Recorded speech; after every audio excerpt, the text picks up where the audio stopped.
Trump stood in Beijing and called it the most important summit in years. China released its own account of the same 2 days.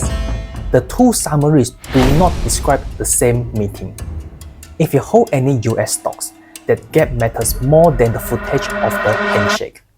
Because the last time a president left Beijing calling the deals historic, $250 billion was announced and zero was delivered. And this time, there is no joint statement.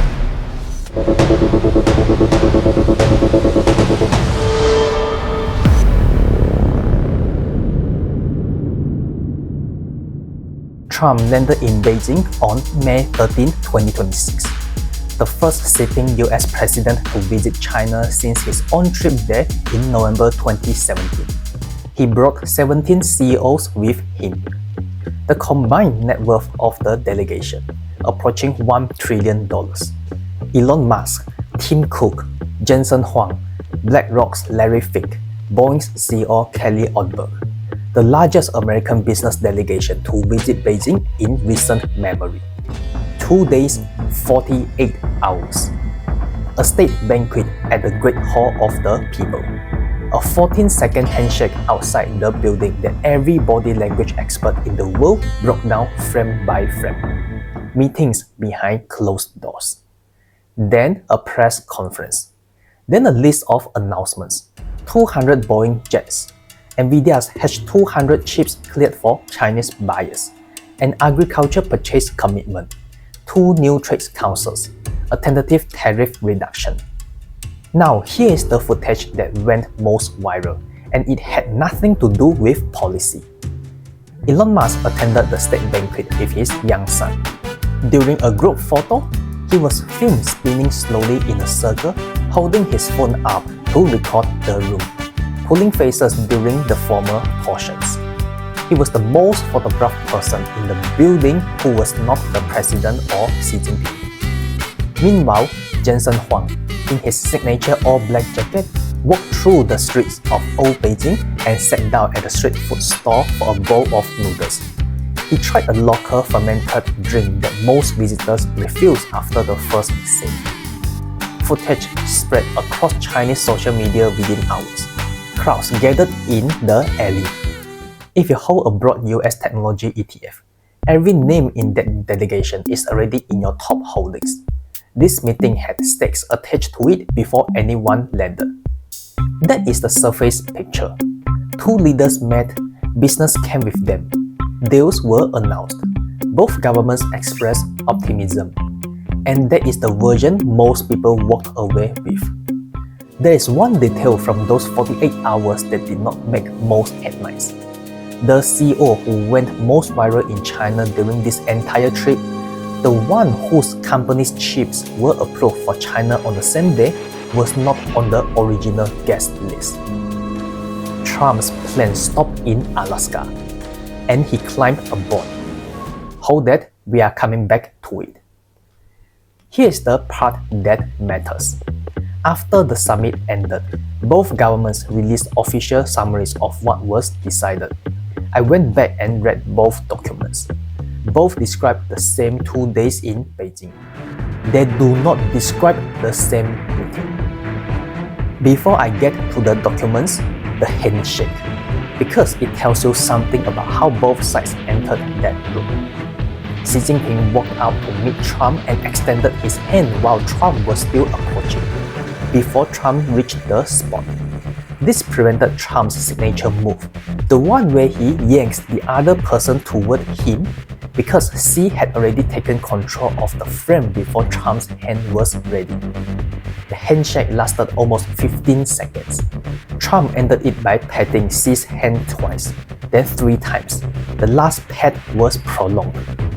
Every body language expert who covered it used the same phrase.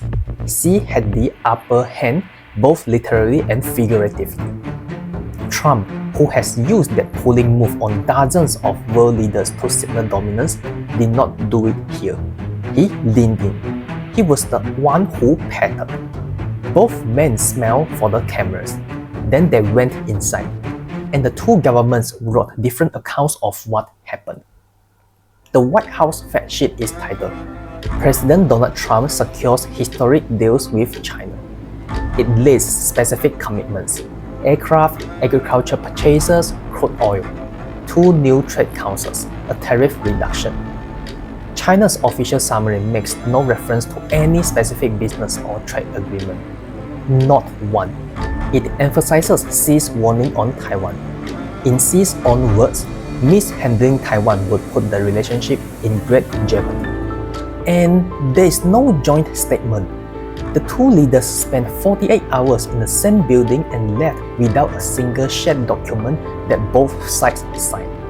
Major bilateral summits typically produce one. This one did not. You received one version of what was decided in that group. Some of you are already forming the response. Both sides already spin these things. That is a fair reaction. But this goes past spin. Look at the specific announcements. The beef agreement. Within days of the summit, China briefly announced it was lifting import bans on US beef. Then it reversed the announcement. The deliverable that was presented to cameras was gone before the week was out. Taiwan. Every year, the US sells weapons to Taiwan. Things like missiles and military equipment to help Taiwan defend itself. Trump said he is pausing those sales. His exact words, "It depends on China. It's a very good bargaining chip." What this means for you? The US has taken Taiwan's security and placed it on the negotiating table alongside trade deals. This is not where the US stood before May 13, 2026. Every deal that follows this summit, on chips, on tariffs, on anything, now happens with that card in play. Now the CEOs. Each of the 17 executives had a specific reason for being in that group. Elon Musk needed full self-driving regulatory approval in China, the world's largest auto market. In January 2026, he publicly said FSD would be approved in China the following month. China's state media publicly called that claim not true. As of the summit's close, no FSD announcement. Not one word about it in either government's summary. Boeing expected 500 planes based on pre-summit reports. The announcement came in at 200. No signed purchase agreement, no deposit, no delivery schedule. Boeing's stock fell 4% on the day Trump announced it as a win. Tim Cook flew because the cost of not being in that room is higher than the cost of being there. Apple has 80% of its US-bound iPhone production in China. He was not there for a deal. He was there so he would not be left out of one. The viewer who only read the White House fact sheet does not have this picture. And now we need to talk about the approval that moved the most money, and why not one unit has shipped. If this breakdown is useful, hit like and subscribe. I go 3 layers deep every week. Now, the CEO who boarded in Alaska. Jensen Huang was publicly not on the list. The story ran before the delegation departed. Then Trump's plane landed in Anchorage, Alaska, mid-flight, and Huang climbed on board. On May 14, 2026, the same day he arrived in Beijing, the US government announced that 10 Chinese companies had been cleared to purchase Nvidia's H200 AI chip. Alibaba, Tencent, ByteDance, JD.com. Nvidia's stock hit a record above $235 that day. Huang called the summit one of the most important in human history. If you hold a semiconductor ETF, funds like SOXX or SMH, Nvidia is your largest position. The move on May 14 was inside your top holding. You felt it whether you followed the summit or not. Here's what that record price does not tell you. The H200 approval is not new. The framework allowing those sales was established in late 2025, months before the Beijing visit. Trump approved the concept in December 2025. The summit was a refinement, a public signal. The mechanism already existed before Huang boarded in Alaska. And as of May 15, 2026, not one H200 chip has shipped to China. Here is why. Think of it like a supplier agreement where every order you place has to pass through your competitor's warehouse first. Your competitor opens the shipment, takes a 25% cut, runs their own inspection, and then decides whether to forward it. That is effectively what the conditions attached to this deal require. Every chip must be physically routed through US territory before it reaches China. The US takes a 25% revenue cut on every sale. Each company is capped at 75,000 chips, and China's total allocation cannot exceed half the volume sold to US customers in the same period. Are you with me? Because here is the calculation Beijing is making. Accepting those conditions means accepting the premise that United States has the right to physically handle, inspect, and tax every AI processor before it enters China. Then it's not a technology purchase.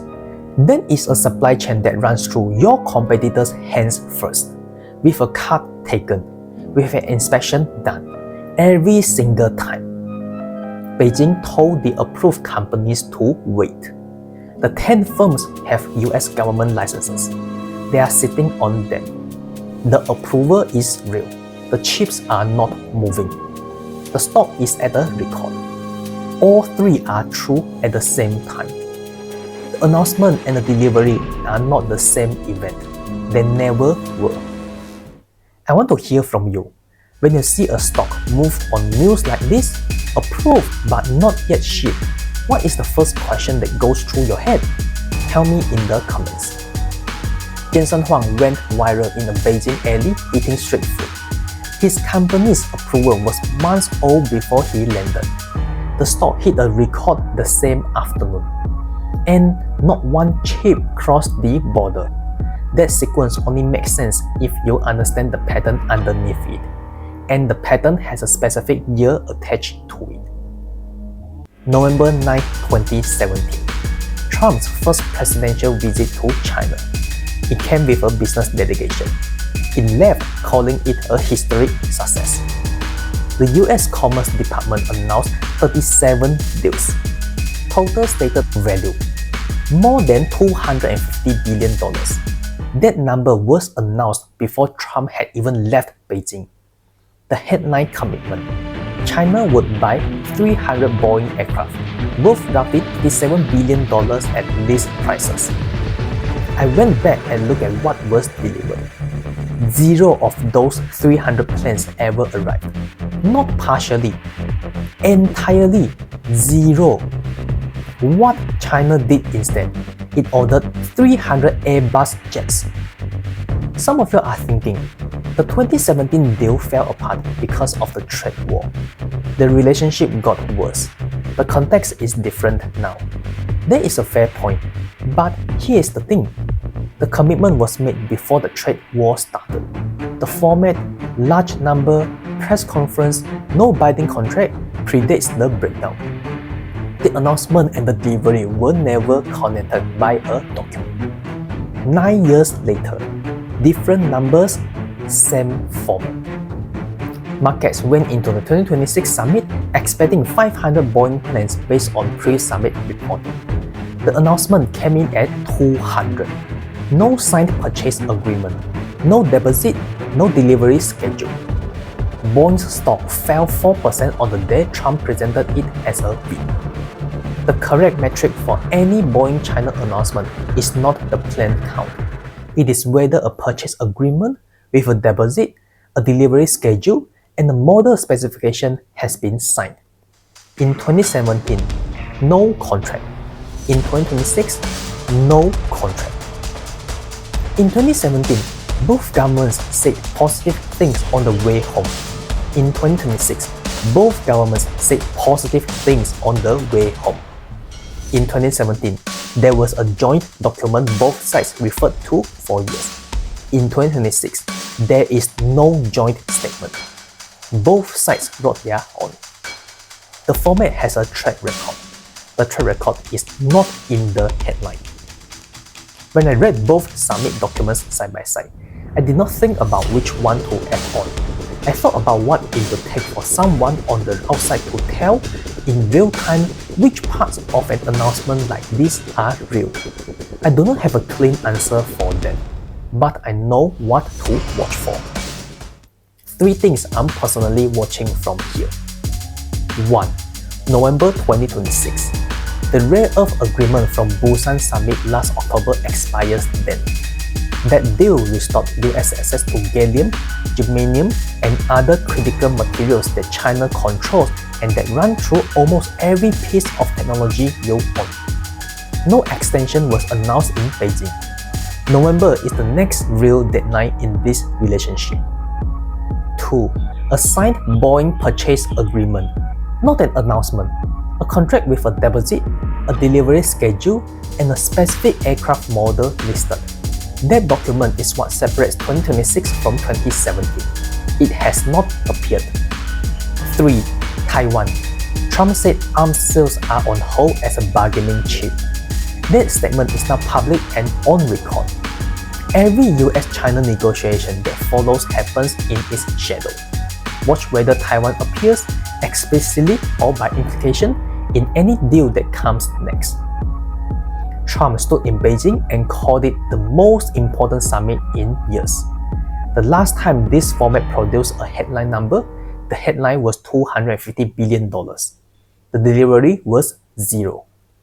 When the next announcement comes out of this relationship, on chips, on tariffs, on Taiwan, the question worth carrying into it is, whose variation of the story are you reading, and how would you know if it was the other one? If this breakdown is useful, hit like and subscribe. I go 3 layers deep every week.